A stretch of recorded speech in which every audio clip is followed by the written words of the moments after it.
pratica a sua fé. Em Hebreus 11 fala sobre a fé.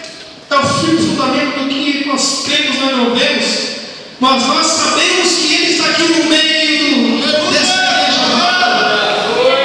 Nós sabemos que o Espírito Consolador, Ele age, Ele traz pessoas ao mundo, Ele usa a boca de Angelica, Ele usa a irmãzinha do círculo de oração de 80 anos. Você quer ser usado pelo Espírito Santo de Deus? Você quer renovo?